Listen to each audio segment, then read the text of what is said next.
Grazie. Adesso diamo la parola a Antonio Nicoletti, il responsabile nazionale di Legambiente per le aree protette, chiedendogli un po' di fare il punto di questo dibattito che c'è a livello nazionale sulla modifica del 394 e come si inserisce in questo dibattito, in questa ricerca, in questa riflessione, questo progetto di legge. Un dibattito che ha visto il mondo ambientalista, diciamo così, un po' diviso. Legambiente e poche altre associazioni da una parte, altre associazioni, come diceva Stefano Masini, invece a esprimere forti critiche su questa proposta di legge di modifica della 394 di livello nazionale che è stata varata dal Senato nelle ultime settimane prima del suo scioglimento. Prego, Antonio. Sì, grazie dell'invito, dell'opportunità. Lo diceva prima Stefano. Lui ha raccontato, ha rappresentato quella che è, diciamo, quella che è stata a livello nazionale una divisione nel mondo ambientalista che partiva proprio da quel punto lì. Noi abbiamo storicamente, diciamo, sono ormai quasi 10 anni, chiesto che gli agricoltori, che sebbene gli agricoltori sono stati all'inizio, diciamo, problematici, sono stati negli anni, quella componente più vicina alla conservazione della biodiversità e a, diciamo, dare ai parchi, diciamo, un orizzonte che fosse, diciamo, il più comprensibile possibile. Quindi noi non abbiamo concepito, perché l'avevamo già considerato un dato di fatto, alcune osservazioni e alcuni, diciamo, giudizi sul mondo agricolo. Poi le divisioni tra noi ci sono, continueranno ad esserci perché sono ruoli ovviamente diversi, però quel punto lì, insieme ad un altro, al ruolo degli enti locali, sarà che poi sei viziato anche dai sindaci che conosci, dai rapporti che crei. Io ho conosciuto tanti sindaci, conosco Torre da una vita, da un sacco di anni, ho avuto la fortuna di essere amico di Angelo Vassallo, sindaco di Pollica, che da questo punto di vista per le aree protette è stato, diciamo, importante, ma lo è stato anche per noi. A noi ha insegnato tante cose, ha spiegato in maniera concreta cosa vuol dire essere amministratore di un paese del sud che ha nel plus ambientale, come diceva prima Tore, una speranza e poi, diciamo, misurarla concretamente. E lui dimostrava quanto anche fosse distante il suo parco, il parco del Cilento, da quello che lui era riuscito a fare. Allora, queste cose un po' ti viziano, ti condizionano, ma è anche, diciamo, il portato storico di un'associazione come la mia che si misura sulle cose concrete. Diciamo, ne facciamo a meno dell'ideologia perché ce n'è a bizzeffe tutti i giorni, quindi siamo costretti per essere realmente, diciamo, gli interlocutori e, diciamo, portatori di riflessione da parte dei cittadini, non possiamo permetterci.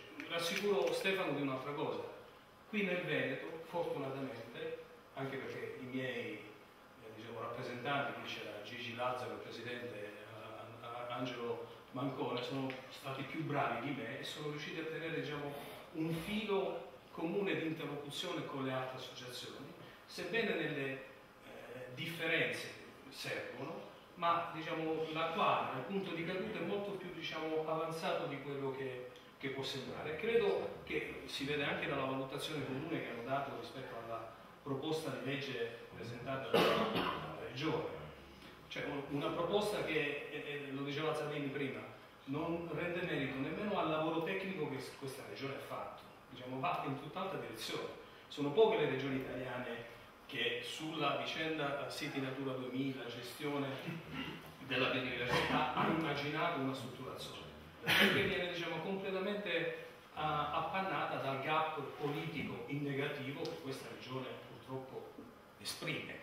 Allora io voglio dar merito, l'ha fatto pure prima Augusto Denato, a nome, diciamo, delle altre associazioni, del lavoro innovativo fatto da PD. Lo dico anche, diciamo, perché migliorare diciamo, una proposta di legge è sì cosa facile, però poi bisogna sentire le interlocuzioni che in un partito sono cosa significativa e soprattutto ci dà un contributo anche in questo percorso che la Federparchi insieme a Legambiente, siamo un po' diretti, ha deciso di fare, che la strategia è il percorso che ci deve portare agli stati generali delle aree protette, perché se una pecca è stata fatta nel percorso di modifica della legge quadro nazionale è perché noi siamo stati ci siamo trovati senza interlocuzione ministeriale. Chiediamo da 10 anni che venga realizzata la terza conferenza nazionale sulle aree protette e nessuno ci ascolta, nemmeno le regioni, nel senso che nemmeno le regioni hanno avuto il coraggio in questi anni di fare, perché poi tutti sono bravi a criticare la miopia ministeriale, però poi guardi le tante miopie che ci sono negli ambiti regionali. Allora, noi abbiamo chiesto da anni che si realizzasse questo percorso, non è stato fatto, e quando si è discusso della modifica della legge è ovvio che conteneva anche questo non detto che ha condizionato il percorso. Dico questo perché il percorso messo in piedi dalla Federparchi per gli stati generali deve essere una cosa vera e concreta, e questa discussione c'entra appieno perché il PD del Veneto riesce a fare una cosa importante in una regione dove non governa.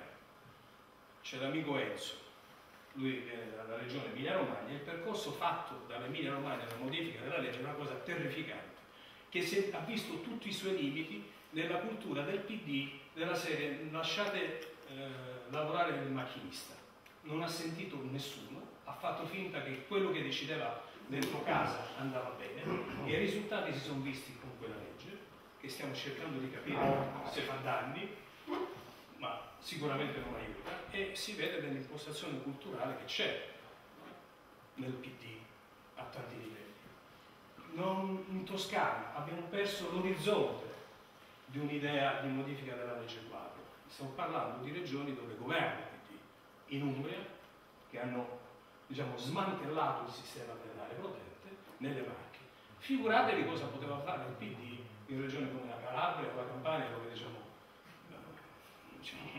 non è. Allora, questa cosa che voi fate, che avete fatto, è importante anche dentro di voi, quindi è utile che Laura Puppato sia parte significativa di questo percorso, e a maggior ragione utilissimo portare in giro questa proposta al vostro interno come la Madonna Pellegrina, perché ce n'è bisogno, perché noi non siamo riusciti nemmeno a smontare alcune degenerazioni ministeriali, perché ci è mancato l'altro corno delle istituzioni, le regioni.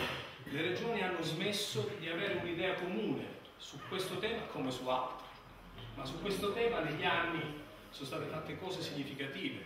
Se è stata sottoscritta la Convenzione degli Appennini, lo si deve ad alcune regioni. Il ruolo di Enzo svolto in regione Emilia-Romagna, in Calabria, in Piemonte, quando c'era un'idea di queste politiche. Allora, è bastato accendere il motore e dire costa troppo, e dallo Stato centrale alle regioni fino ai comuni queste politiche sono state accantonate. Allora, bisogna avere il coraggio di rivendicare e dire in maniera chiara la conservazione della biodiversità come la sanità è un bene universale, quindi su questo si deve tagliare, si devono usare meglio le risorse. E vengo alle cose che sono importanti in questa legge. La missione di scopo è una innovazione, magari bisogna essere bravi a raccontare, perché poi il rischio che uno pensi quel parco c'è quella missione e non le altre. Bisogna su questo lavorare per far rendere più elastico questo concetto. Così come è importante che venga disegnata dentro questa modifica la strategia regionale per la biodiversità. Bisogna smetterla di fare grandi enunciazioni e poi sotto il vestito niente. L'Italia è arrivata a sottoscrivere la strategia nazionale per la biodiversità nel 2010, ultimo dei 5 paesi al mondo insieme al Burkina Faso che non aveva sottoscritto la strategia nazionale della biodiversità. Negli anni Cesare e gli altri si sono misurati alla conservazione della biodiversità al buio, cioè se si è salvato l'orso sull'Appennino è perché ha avuto fortuna, non perché c'era una strategia.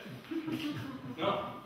Allora, in questo paese, quando si dice le regioni hanno sottoscritto la strategia nazionale, carta campo, bisogna avere una strategia regionale e questo provvedimento, disegno di legge, va in quella direzione, quindi sono cose fortemente innovative.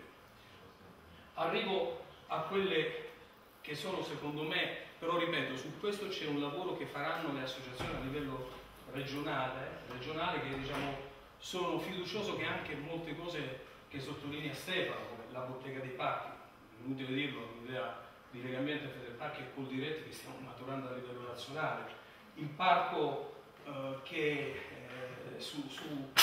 diventi diciamo motore di sviluppo economico, perché quello che viene annichilito nella proposta di legge della regione è che la green economy non me ne viene citato come parola, quindi figurarsi diciamo, se poi c'è qualcosa di contenutistico. Allora su questo io direi, e vado diciamo, ad alcune suggestioni che poi verranno meglio formalizzate dalle associazioni, e che se vogliamo essere chiari rispetto a quello che anche in questo provvedimento è scritto, sugli obiettivi per conservare la biodiversità bisogna essere coraggiosi.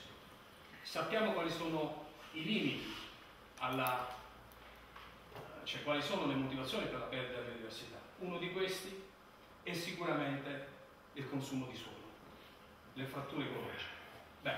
Allora, bisogna avere il coraggio di andare sulla scia di quello che diceva Stefano e dire chiaro che i parchi servono a frenare il consumo di suolo. Zero cemento nelle aree protette è una roba che dovrebbero capire tutti. In realtà nelle aree protette non c'è nemmeno l'agricoltura biologica. Allora, su questi bisogna avere un coraggio, diciamo, di andare fino in fondo, perché bisogna essere coerenti con cosa si dice. Se questo provvedimento mira a frenare la perdita di biodiversità, una delle motivazioni è questa. Non possiamo scriverci che facciamo delle cose straordinarie per frenare i mutamenti climatici, perché non è alla portata di una regione, però quell'altro punto bisogna dirlo, bisogna scriverlo, bisogna avere il coraggio di fare questo. L'altro punto è un freno alla perdita di biodiversità e anche, banalmente, istituire nuove aree protette. Bisogna scriverci. Bisogna scrivere che il contributo che dà la Regione Veneto al sistema nazionale è un po' scarsino. Non misura nemmeno le qualità ambientali che sono state disegnate attraverso i siti Natura 2000. E anche qui serve una prova di coraggio. Quindi questi sono due punti fondamentali che nella diciamo, strategia generale della legge devono essere contenuti. Ed è fattore innovativo. L'altra questione, Delta Po. Noi non ci accontentiamo solo di scrivere che si farà, bisogna scrivere che entro 18 mesi dalla legge il parco è fatto. Perché io da quando sono nato sento parlare di questo benedetto parco. Cancelliamo la disposizione di un parco interregionale, nazionale. Facciamo come è stato fatto in Sardegna, non volevano il parco di Gennargentu, l'hanno cassato. Una follia, però almeno nessuno trova l'intralcio di una... ma anche per il valore che esprime questo parco. Quindi anche qui una prova di coraggio è necessaria. Sull'agricoltura, chiaro, quelle cose che dice Stefano sulla partecipazione è fondamentale, però siccome ho detto un anticipo che l'agricoltura è il fattore più importante per la conservazione della biodiversità, evitiamo che l'agricoltura che si immagina diventi diciamo, una monocultura della vigna per fare prosecco dappertutto. Quindi anche su questo bisogna trovare qualcosa diciamo, di utile da mettere nella legge che garantisca la biodiversità agricola come fattore fondamentale per conservare la biodiversità che sta nei parchi. Le risorse non sono indifferenti, però lavorare su quello che stiamo cercando di fare a livello nazionale, sulle royalty.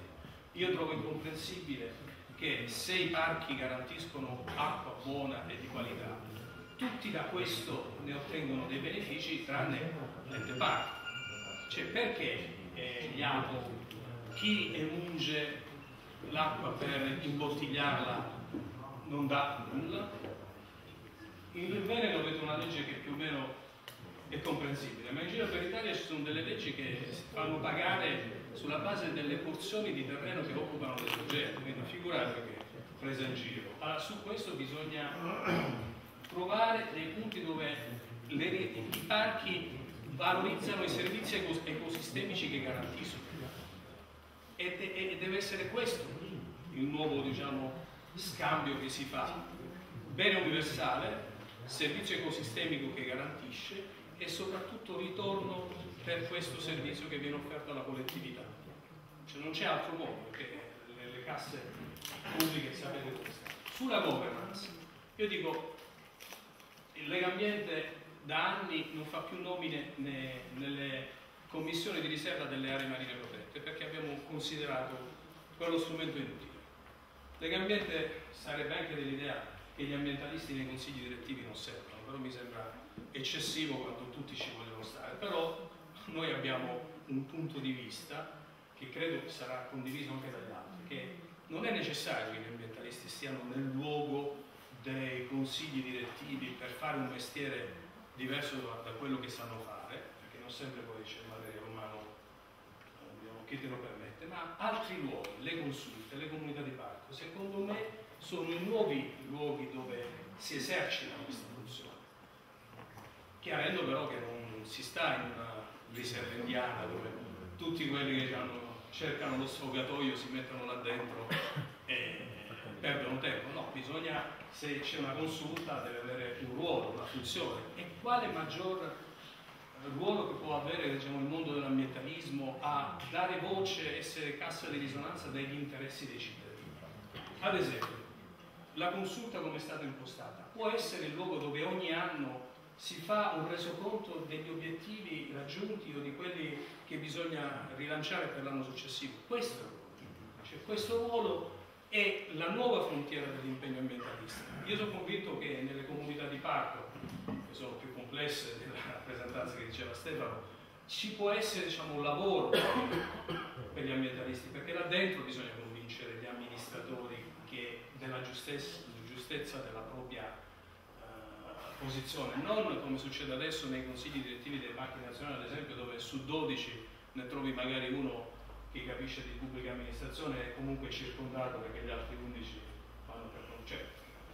I consigli direttivi rischiano di non essere più il luogo dove l'ambientalismo riesce ad esercitare fino in fondo con la propria passione un ruolo fondamentale. Però su questo discutiamo. C'è una riflessione che abbiamo già lanciato e si sta cercando di capire qual è il modello più importante, più utile per fare in modo che la governance non sia banalizzata. E su questo io non ho ancora afferrato l'ente di diritto pubblico che viene detto come sarà esplicato. Credo che bisogna, però può darsi che sia una mia deviazione, che sono abituato agli enti parco, l'altro ente ancora non l'ho ben percepito. Però su questo diciamo, siamo aperti ad una discussione, così come sul piano del parco, oltre a recuperare il fatto che il piano del parco deve avere valenza paesistica, perché altrimenti si confonde nella inutilità.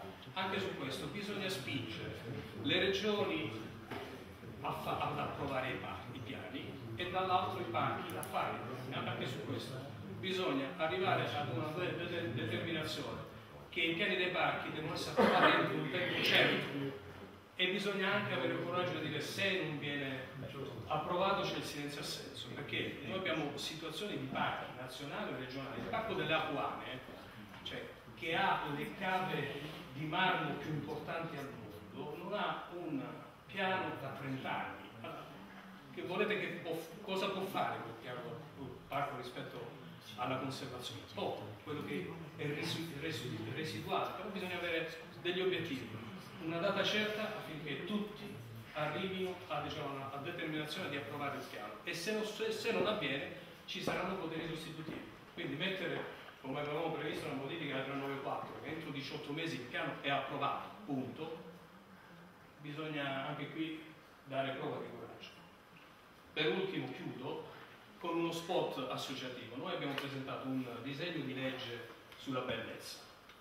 Su questo, questa legge può dare una mano, può raccontare la bellezza della natura, della biodiversità, declinarla, perché in questo paese sono secoli che non si costruisce più bellezza.